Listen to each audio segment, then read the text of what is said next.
Well my friends, একটি case শুধু দেখাতে চাইছি দুটো পারপোজে।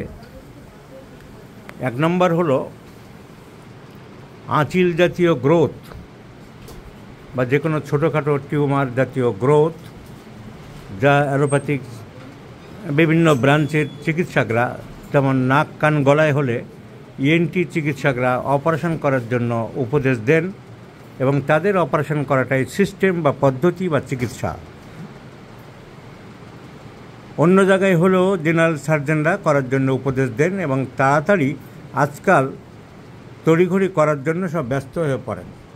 ব্যাপারটা সবাই জানেন।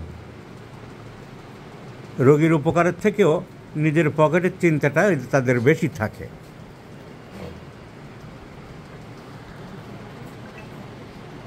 দু নম্বর কারণ, এটা একটা কারণ যে সাধারণ মানুষকে উপদেশ দেওয়ার জন্য অতি ব্যস্ত হবেন না। ভালো হোমিওপ্যাথিক চিকিৎসককে একটু সময় দিন, দেখুন, চেষ্টা করুন। কেন এখনই বলবো। দু নম্বর কারণ হলো হোমিওপ্যাথিক চিকিৎসকদের জন্য যে সিলেকশন কীভাবে করলাম এই কেস ওষুধটা।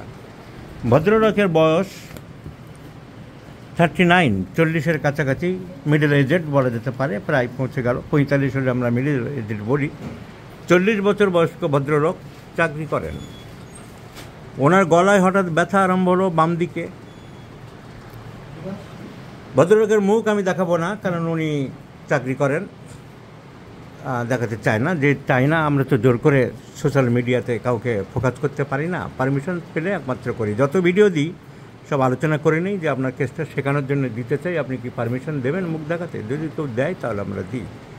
উনি চাননি, উনি চাকরি বাকরি করেন, লোকজন জানাশোনা আছে, তাই আমি দিলাম না।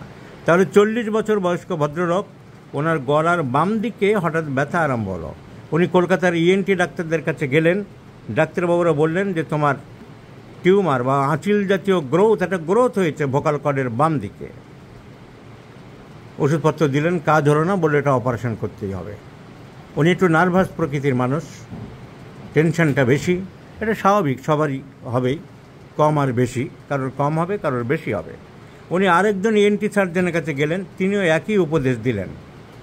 তাহলে পরপর কলকাতার দুজন ইএনটি সার্জন যখন এখন একই উপদেশ দিলেন, উনি চাকরি করেন, তাহলে ভাবলেন যে আমি একটু খরচ বেশি হোক, দক্ষিণ ভারতের চিকিৎসার খুব সুনাম শুনি, আমি চেন্নাইয়ের অ্যাপোলোতে চলে যাই।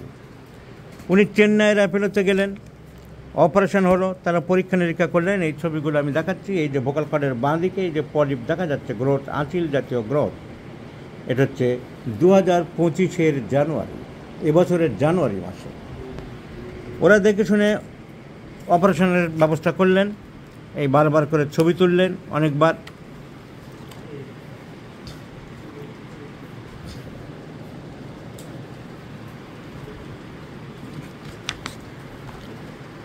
অপারেশনের আগে মার্চে আরেকবার ছবি তুলে নিলেন, দেখলেন হ্যাঁ গ্রোথ আছে, ওষুধে কোনো কাজ হয়নি। তারপরে অপারেশন হলো 2025-এর এপ্রিলে। 2000 মার্চে অপারেশন হয়ে গেল। মার্চের অপারেশনের পরে এপ্রিলে যখন ছবি তুলল, দেখা গেল এই কাগজটা দিতে, এইটা আগে দিত, সেজন্য বুঝতে অসুবিধা হচ্ছে। তাহলে মার্চের 9 তারিখে অপারেশন হয়েছিল। মার্চের 2 তারিখে দেখা গেল যে warty lesion at left side of the vocal cord near posterior commission. তাহলে ওয়ার্টি আঁচিল জাতীয় গ্রোথ পাওয়া গেল। মার্চের 9 তারিখে অপারেশন হলো। এই ছবি এঁকে বুঝিয়ে দিল তোমার এরকম গ্রোথ হয়েছে। অপারেশন হলো। মাইক্রো ল্যারিঞ্জিয়াল সার্জারি অ্যাডভাইস হলো মার্চের 7 তারিখ।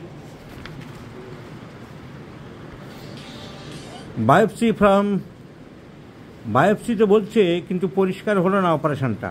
বায়োপসি রিপোর্টেই বলছে biopsy from left arytenoid showing mucosal acanthosis and keratosis.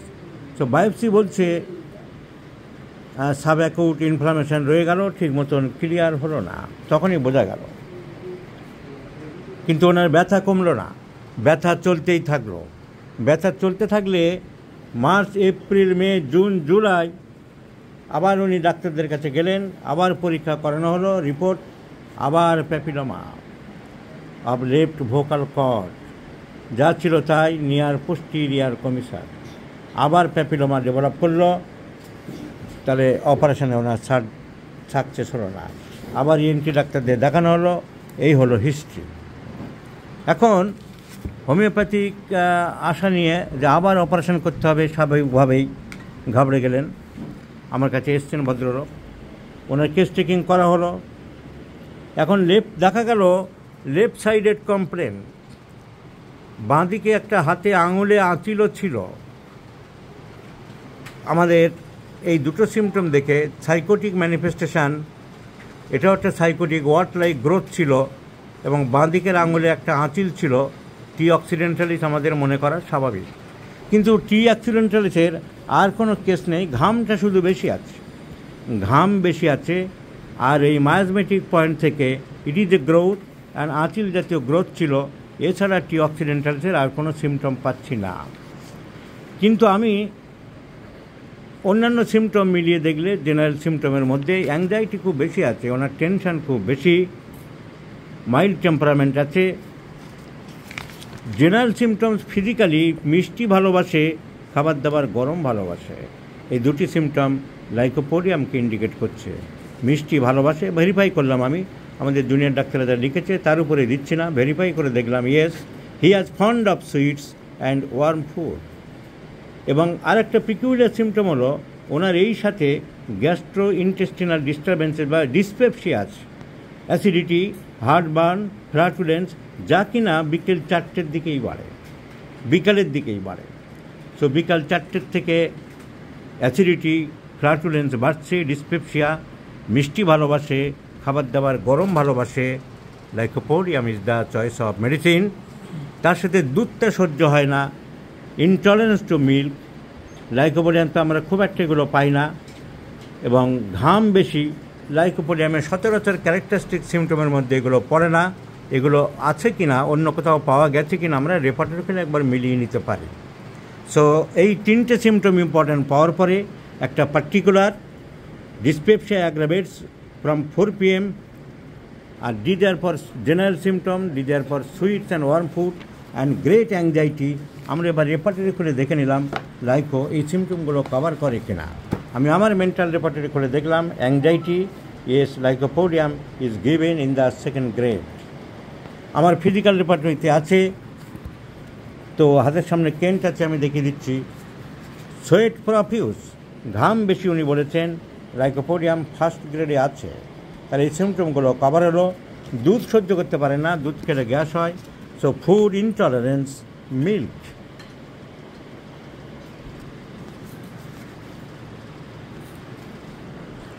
Food intolerance milk, সেখানেও লাইকোপোডিয়াম 2nd grade আছে। So lycopodium is a right-sided medicine. The complaint of this patient having in the left side, a great contradiction is there. কিন্তু আমি বলেছিলাম, আরও অনেকের কেসে আমরা দেখেছি, ডক্টর পাঠক, ডক্টর শঙ্করন বারবারই বলেছেন যে সব সিমটম, মেজরিটি অফ সিমটমস বা জেনারেল সিমটমস কভার, রোগী টোটালিটি যদি কভার করে যায়, কোনো পার্টিকুলার মডালিটি, সাইট বা কন্ট্রাইন্ডিকেশন কোনো ফ্যাক্টর নয়। এইটার মানে এই নয় যে বাম দিকে হলে লাইকোপোডিয়াম আমরা দিতে পারবো না। সো এইটাই ডাক্তারদের শেখানোর জন্য ভিডিওটা করলাম। লেফট সাইডেড কমপ্লেন্স,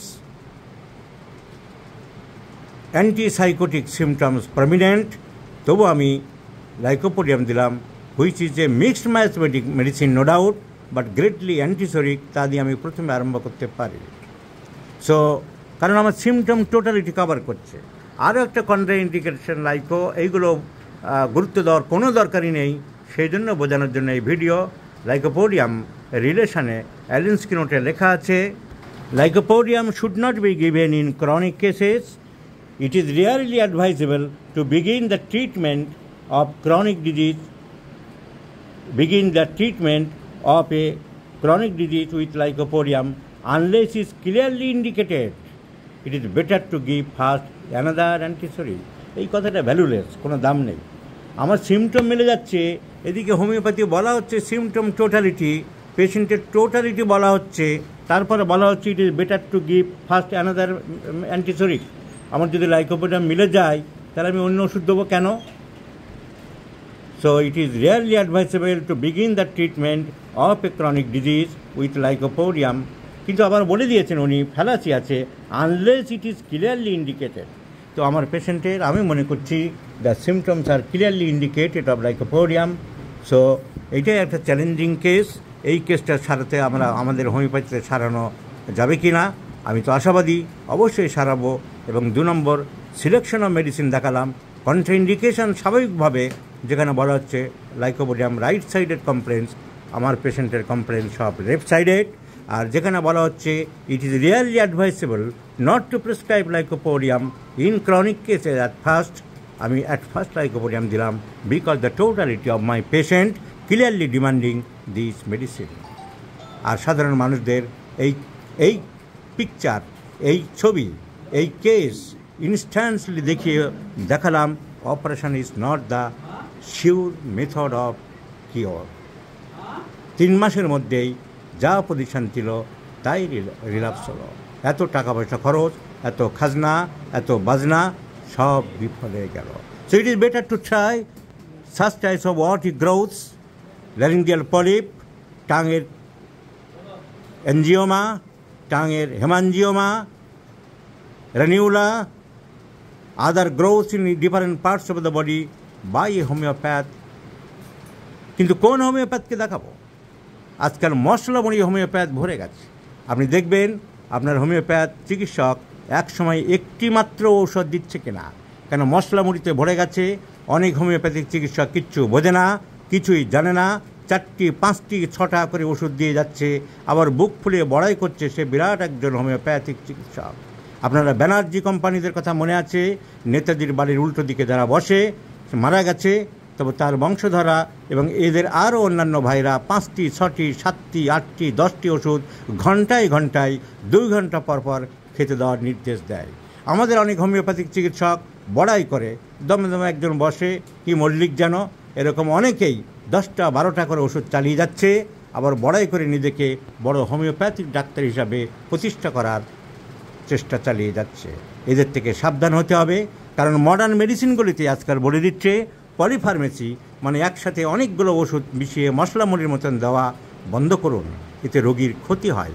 আমি ইংল্যান্ডের ডেভিডসন বই, যা এমডি ডাক্তারদের পড়তে হয়, সেই বই থেকে রেফারেন্স তুলে আর একবার দেখিয়ে দিলাম। This is the pages of Davidson's principles and practice of medicine. It has been clearly mentioned here, polypharmacy should be avoided if possible. One reason being the danger of interaction between drugs. যেখানে allopathic চিকিৎসকরা স্বীকার করছেন একসাথে বহু ওষুধ দেওয়া বন্ধ করতে হবে। যেখানে অ্যালোপ্যাথিক চিকিৎসকদের নিয়ম গ্যাসের বড়ি, ব্যথার বড়ি, মাথার ওষুধ সব একসাথে দেওয়ার নিয়ম, তারাও এখন অ্যাকসেপ্ট করছে একসাথে বেশি ওষুধ বর্জন করুন, রোগীকে সাইড এফেক্ট থেকে বাঁচান। সেখানে আমাদের ব্যানার্জিয়ারা, মুখার্জিরা, মল্লিকরা, প্রকাশরা 10টা 12টা ওষুধ দিয়ে নিজেদেরকে বড় হিরো সাজাচ্ছেন সাধারণ মানুষের কাছে। সাধারণ মানুষ যা জানে না, বোঝে না, আইডিয়া নেই, তাই সাধারণ মানুষকে আমি সাবধান করে দিচ্ছি, এই সমস্ত বর্বর ইতরদের থেকে সাবধানে থাকবেন। যারা এক সময় একটি মাত্র ওষুধ দিচ্ছে কিনা দেখে নেবেন। যদি নিজে বানিয়ে দেয় চেম্বার থেকে, ভিতর থেকে বিশ্বস্ত মনে না হবে, বলুন ডাক্তারবাবু আপনি ফিজ নিন, আমাকে ওষুধ লিখে দিন, একটা মাত্র ওষুধ লিখে দিন, আমি কিনে নেব। তাহলে আপনি বাঁচবেন, নয়তো আপনাকে ড্রাগ ডিজিজ তৈরি করে দেবে, ঔষধ রোগ তৈরি করে দেবে, ঔষধের জন্যে রোগ তৈরি করে দেবে। আশা করি এই ভিডিওটি চিকিৎসকদেরও কাজে লাগবে এবং সাধারণ মানুষদের অবহিত করতে পারলাম। দুমদারাক্কা হঠাৎ করে সার্জারির দিকে ঝুঁকে দেওয়ার আগে অন্তত 10 বার ভাববেন আমার যাওয়া উচিত হচ্ছে কি না, আমার রোগটা আবার রিল্যাপস করবে না তো চট করে। তার থেকে বরং ভালো একজন ভালো হোমিওপ্যাথিক চিকিৎসকের শরণাপন্ন হই।